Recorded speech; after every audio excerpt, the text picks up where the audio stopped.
and welcome back to the last Preptober video of 2018. Today I'm not really sharing any tips or tricks with you, but I am going to share with you what I'm going to be working on for this November. Now, as with many of my recent videos, I am pre-filming this one because when you see this I'm going to be in Japan. But a couple of days ago from me today, I got this idea and I couldn't stop thinking about it. Mark and I brainstormed it for a bit, and now I also have a brainstorming session scheduled with my friend Alien in a couple of days, so before we go to Japan, and I am so excited about this idea. Now, I've got my phone with me today and I figured I'd read the synopsis that I've written on the NaNoWriMo website and just take it from there. My novel is called The Labyrinth, and the sort of working tagline, and not really tagline, but selling point thing, I know words, that I'm working with is sort of The Hunger Games meets Survivor with a twist. So it's not Hamilton meets Star Wars like my shirt,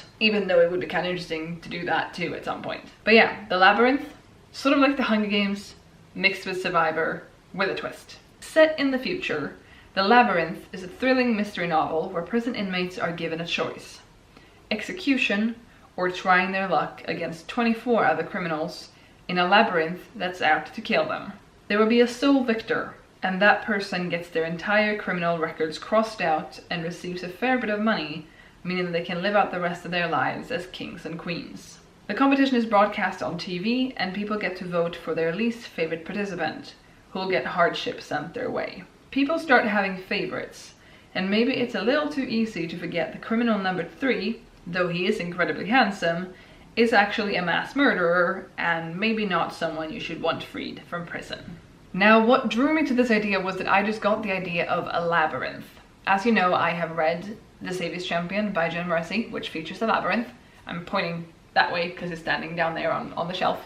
I also like the labyrinth in Harry Potter and the Goblet of Fire, and also Hunger Games, for example, like these physical challenges. I know those aren't exactly mazes or labyrinths, they're more arenas, but labyrinths, mazes, arenas, built things that are trying to kill you. That thought really excited me, and I started brainstorming a little bit what those challenges could be and how the labyrinth could be out to kill you, and also sort of like social commentary, because my thought with the whole Hunger Games meets Survivor with a twist is that the people who are chosen to participate are prison inmates on almost death row. I'll get more into that in the actual book, but they're high-ranked criminals, like they're really bad criminals, inmates, some of which are sitting for 50 years or for life or are on death row, essentially. But it's not like the production company or the prison guards pick the 25 worst criminals, shove them into a labyrinth, have 24 of them die of natural causes, and the last one standing gets to go free, and that's it. What actually happens is that there is a tier system or a level system in the prison, and if you just committed one minor crime, say you shoplifted, you're in prison, you're a level 1. You're in for a couple months maybe, you'll be released, that's it. If you do a recurring crime, either this shoplifter who was released shoplifts again or does another crime and comes back into prison, they're then a level 2, and so on. Obviously, some people also go from a level nothing to a level 10 because they decide to become a mass murderer one day. That also happens. But the people who are in the top 3 levels, so level 8, 9, and 10, are sitting for 50 years, life, or are on death row. These people get to choose if they want to enter the pool of potential participants. When this pool reaches 100 people, that's the cutoff point, no one else can join, and they get their headshots taken. These headshots are then distributed to the public, and that's when things get interesting. Because then they're basically voted in by the people based on looks. And some people are gonna vote for, you know, oh, he's so attractive. And some people are gonna go, oh, he looks so angry and mean and horrible and whatever. Obviously, he's the best candidate. People are gonna vote based on looks. They're also gonna know if the person is level 8, 9, or 10, but not the exact rundown of their crimes, because that is kept secret. Out of these 100 in the pool, 25, the top 25 from the voting, are the ones who go into the labyrinth. The other 75, they lose their heads then and there. And that means that if you are level 8, 9, or 10 and you choose to put your name into the pool, you have a 25% chance of making it into the labyrinth. And for some people, 25% is a lot. That's a big chance, you know? It's better than any other life I'll ever have. And for some people it's not worth it because there's still a 75% risk they're going to be killed off before even making it into the labyrinth.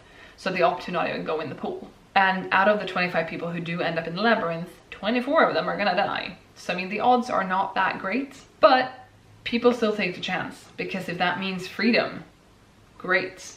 And dying in the labyrinth is better to some people than just rotting away in a prison cell. I will be writing this story from a dual POV, one of which will be a prison inmate who goes into the labyrinth, and one of them will be a spectator, an outsider, or a civilian who is rooting for someone else. Because I think that will be an interesting mix, because then when you're reading this person's chapters, you're probably, hopefully, hoping that this person will survive and make it out. But when you read this person's chapters, you're seeing the competition from different eyes, and you're rooting for someone else, someone's head you never get to be in, but that this person cares about a lot. That's pretty much what I have at this point. Again, today is October 8th, so I have some time before Nano, and this video is going out quite a bit closer to Nano than today is. But I know that it's a dual POV, I know these basic things, and that's it. I'm gonna do some brainstorming with Marcus, and I'm gonna do some brainstorming with Elin on Wednesday, so a couple of weeks ago when you watch this.